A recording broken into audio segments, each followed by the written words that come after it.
Spinelli was born in Sicily and lived there until his widowed mother moved the family to America when he was 13. You can read anecdotes from his life in his book titled From Green, White, Red to Red, White, Blue. There are so many facets to you, Joe. It's hard to focus on just one thing. But let's begin with Artistica by Giuseppe, your custom crafted picture frames. Frames are one of a kind. You'll not find these picture frames anywhere, and they're all handcrafted. And I do special work, and even though I get orders, let's say 2 of the same item, I do mostly right now. I've been doing a lot of musical instruments, and they're not just square picture frames. They're also very colorful, and they're very different altogether. So what are they made of? Everything is out of wood. Some logos of, let's say, I make one of a guitar. I print the word guitar on it. If somebody gives me a special to do an instrument for their son or whatever, if they go to school, I put some of their logos of the school or their favorite colors. I paint the wood, the frames, in their favorite colors. So the guitar now, is it painted on or is it made of wood? It's made out of wood and it's got actual strings. The picture frame are maybe 12 by 14, but the guitar is a little bit bigger because it sticks out from the bottom and the top. I make an actual guitar out of wood, and then I put the actual strings, adjustment that they do on a guitar, so they look like an actual guitar with the strings and all. Oh my gosh. Or it could be a bass, could be a drums, could be anything. I use it all cut out of wood, and then of course I paint them. So how many would you say you've made altogether? I have made about 275 since do a lot of stuff with my hands. I started out with murals in my porch. So then from there, I went to making picture frames.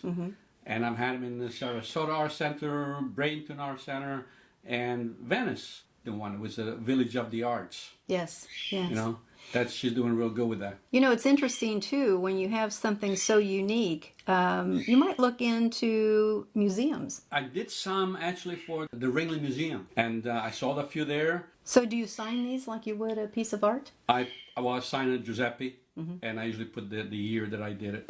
Now, it says in your book that this all began with a vision. All of a sudden I figured, well, what can I do? I traveled quite a bit. I went to Galapagos Island and a lot of big places, yes. Some of those pictures, the one that got me in the Galapagos was the blue-footed booby, which is a bird that's got blue beak and blue feet. So I started with that. And little by little, I improved on it. And now, of course, they all think they're so great, you know.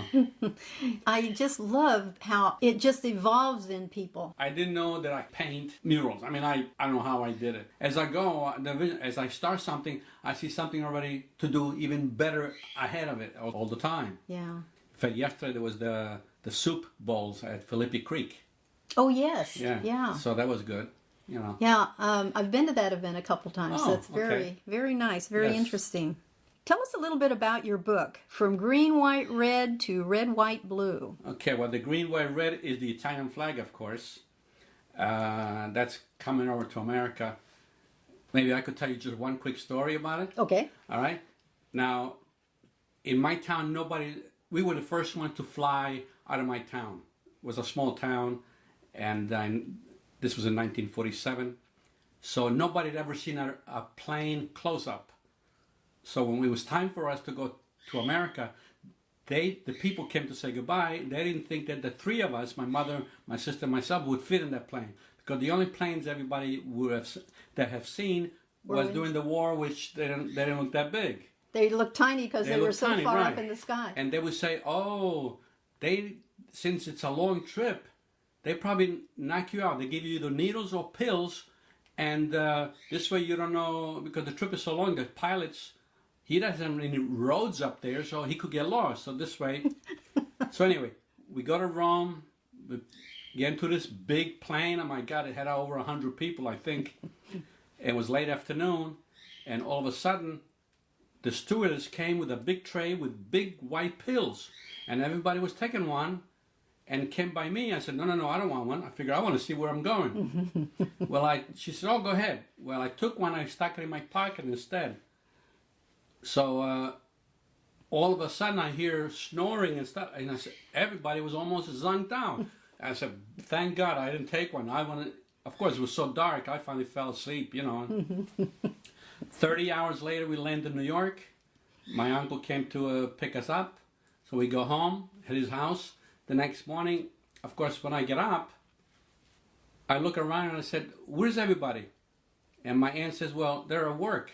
I said, yeah, but in Sicily, they told us money grows on trees. I want to go out and pick some. Money grows on trees in America. Yes, everybody's rich in America.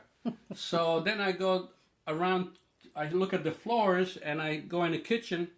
There's no marble floors. So I said to my aunt, I said, where's the marble floors? She says, you think you're in your hometown Marineo that everybody has marble? Because in Sicily, marble is so cheap. Oh. I said, well, what do you call that on the kitchen floor? She says, that's linoleum. So I told the story about the pills they gave. She said, no, they don't give you pills. I said, I still got mine. So I go in my shirt pocket, I pull it out, and I show it to her. And she says, that is not a pill. That Not is a sleeping chiclet. pill. Yeah, a sleeping pill. Yeah, I thought it was a sleeping pill to knock you out. And she says, no, that's not a pill. That's a chiclet. I said, what is a chiclet? She said, it's chewing gum. I said, but chewing gum comes in a stick. I said, I didn't know this. It came in, They gave everybody chewing gum. Right, to help the ear. air pressure in the plane. Pressure. Oh my gosh, that's cute. All right, I've got one for you. I started to tell Vigdis about it while she was here, but I'm going to let you tell the listening audience. Shortly after your dad died, right, you were out playing with your friends, Mario, Tony, and somebody. Right. And you tell the story. Well, we was like, I don't remember if we was like 4 years old or whatever. You play outside. Of course, nobody, if you own a rubber ball, you were king of the hill. I mean, really. We only had one bicycle in the whole town, one car, and one truck. That was it. So we traveled by donkey or mule or horse. So anyway, we're playing outside. My mother calls me. She says, Giuseppe, it's time to come in. And my buddy says, you have no father. Just tell your mother you're not using the foul word, freaking ready, not that word, I said, I can't tell that to my mother. They said, but you're the man of the house. So finally, they coaxed me to go ahead. So I finally said it. I'm not freaking ready to come home yet, Mom. She said, okay.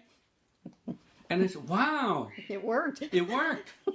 So it was getting darker, so everybody's starting to go home. So we have Dutch doors where the bottom door was always closed and the top part was always open. Mm-hmm. So I go in, and my mother right by the door says, oh, your shirt is so dirty. You've been playing with dirt again. Take it off. I go, I'll wash it. Oh, okay. Then they said, your shorts are so dirty too. Get them off too.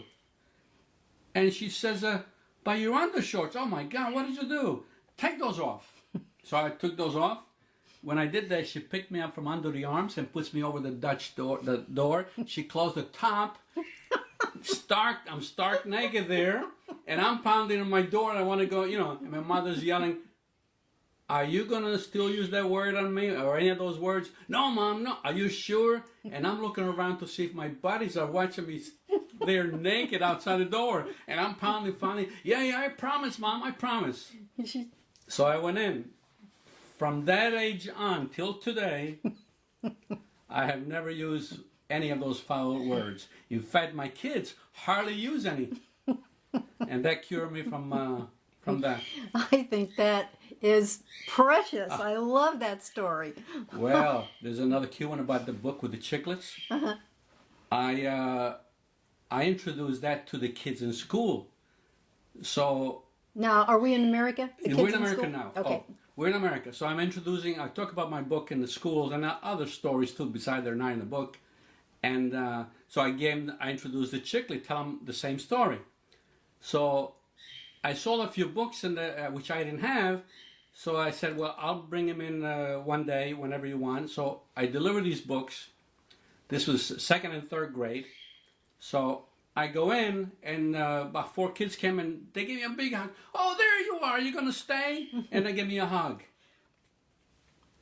And the teacher was a substitute, so she had no idea who you were, who I was or whatever, see? So now comes the 3rd grade, and there's about 8 kids. Mr. Spinella, oh, are you going to stay? No, I just came to bring the books. One little girl yells out, "Did you bring us any of those white pills to us?" And the teacher looks at me, and if she had two Oh, I'm pistols, sure. I would have shot. She would have shot me one in each eye. So I pointed to her. "Give me a minute, I'll explain to you." So when it was over, she says, "You have a lot to explain to me. You bringing in white pills to the kids?" I said, "No."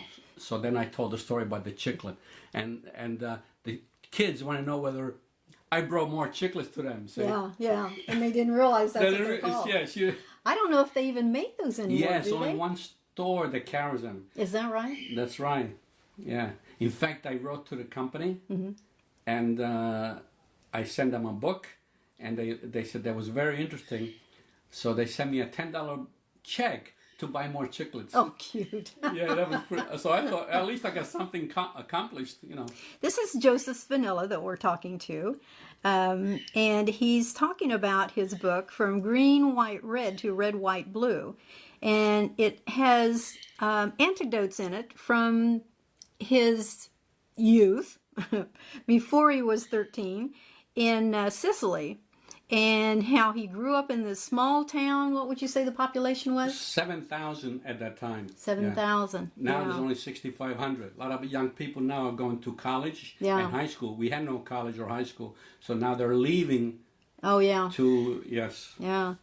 But since Joseph is here in America and he has his book, he goes to schools and he talks to the children about his time before he came to America and the attitude that he and his family had about Americans, and then discovering what America was really like when they came over here. And he was 13 at that time. And you've gone to how many schools? Or Well, I've done over 70 classes, less than 2 years so far. over 70 classes. Right. I love this. You know, Yeah. people today, you know, everything is so different in America today than the way it used, to be. Yes. And with the influx of television and computers and everything, we just don't have the same thoughts. But years ago, as people got older, they became more and more respected for the knowledge they had and the stories that they could tell. And unfortunately, today, I feel like we're losing a lot of that because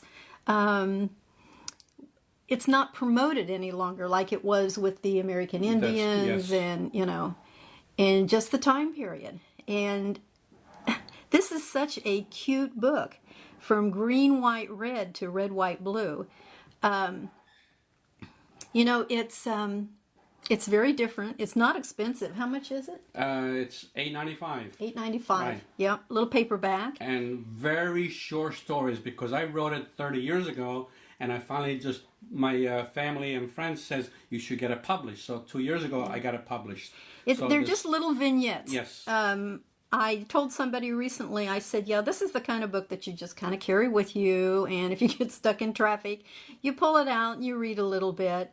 You can read it from cover to cover in one setting because it's small and it's very entertaining. But it's also fun just to pick up and get a chuckle. And this is also a book that when the adults read it, they can pass this on to their children, and the children will enjoy it too. And trust me, there will be so much conversation about what has taken place in this book between the parents and the children, because that's the kind of book it is. That's right.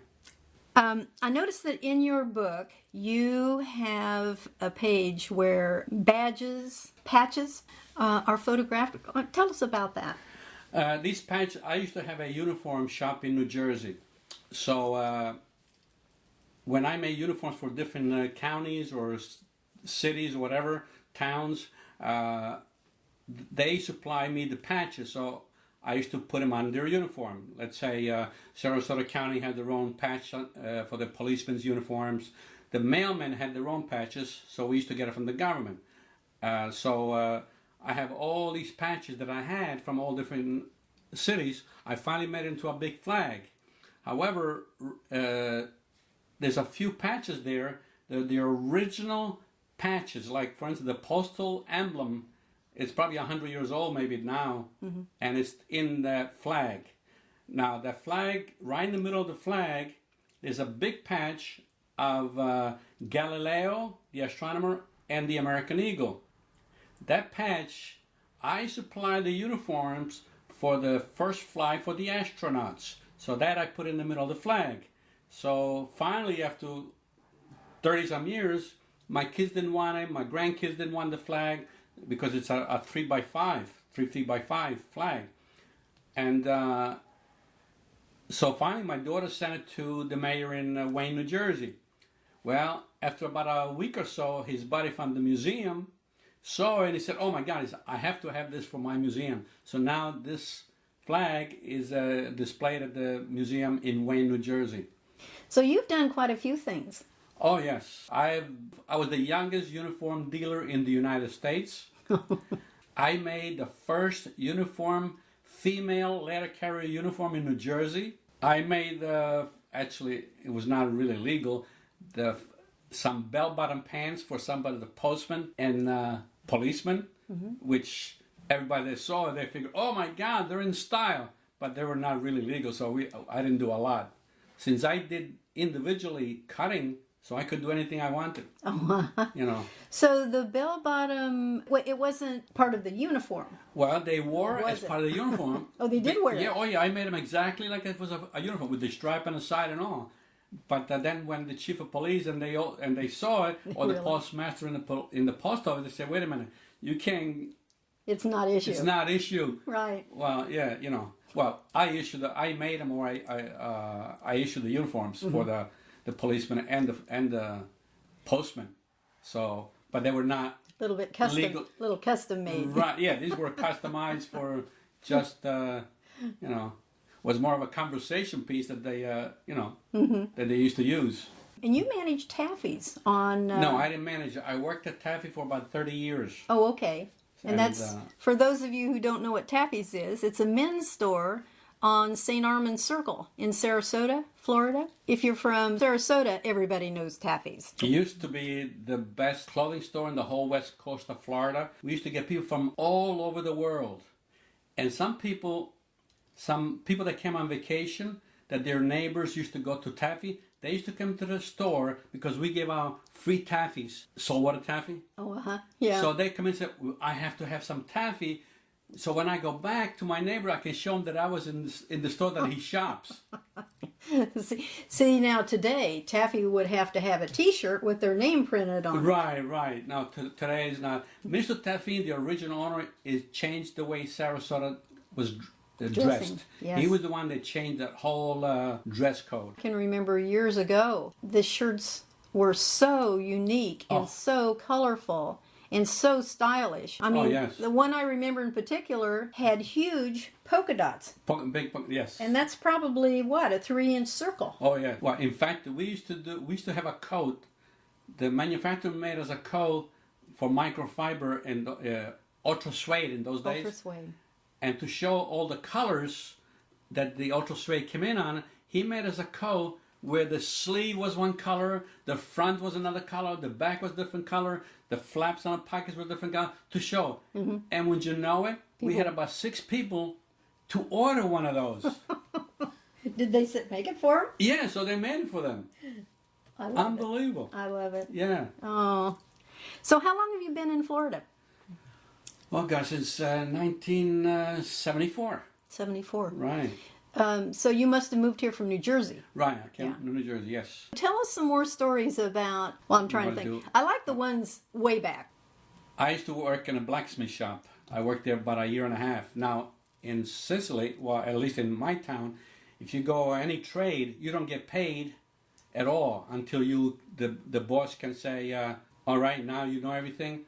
We will give you maybe 50 cents a week." Actually, it would be 50 liras. 50 liras would be maybe 2 cents for 1 week. Oh my! Because I also worked in a carpentry shop for not too long, but he said I was doing so good, so he gave me 50 liras, which is like 2 cents. Wow! In a week.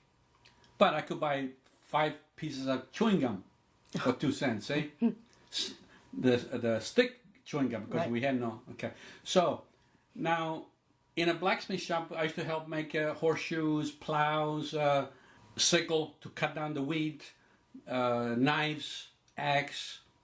So now, when we made one of those, how do we get them so it wouldn't break? Because you have to put tempered in there. Otherwise, once that, let's say you made a sword and it's all done, and you bang in anywhere on a street or wherever, it'll break into 1,000 pieces. So what would you do so it wouldn't break? Do you have any ideas? Oh, yeah. Oh, okay. Douse it in You water. dip it in water, like for the bigger the atom, the longer the seconds. Let's say a knife would be maybe 3 seconds. A sword could be 5 seconds because it's long. A plow could be maybe 15 seconds, you know. Now, how did my boss call me when it was time for me to go to work?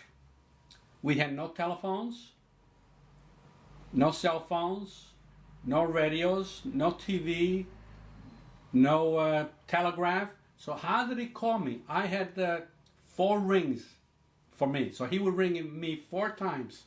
So how did I go to work? Now I live over 2 blocks away, but yet he called me. 4 rings. A bell? Nope. I don't know. Okay. On the anvil, the one that goes to a point, with his hammer, he would bang on it 4 times. And that would travel, like it would go bang, you know, it's got that vibration. And when I hear the 4 sounds, I go to work. You know that was your ring. Right. Oh, Now, who do you think had the 1 ring? the mayor. Nope. His wife, because I lived upstairs, so whenever he wanted to go upstairs for coffee or lunch, he would ring it once, and and the wife would get it ready, and 10 minutes later or so, he'd go up and have a, see? Oh. The kids go crazy when I tell that story because they want to know. They say, maybe pigeons, or maybe he came with a donkey to pick you up, or maybe, you know, all these things. Today we've been talking to Joseph Spinella and discussing his custom-made frames, Artistica by Giuseppe.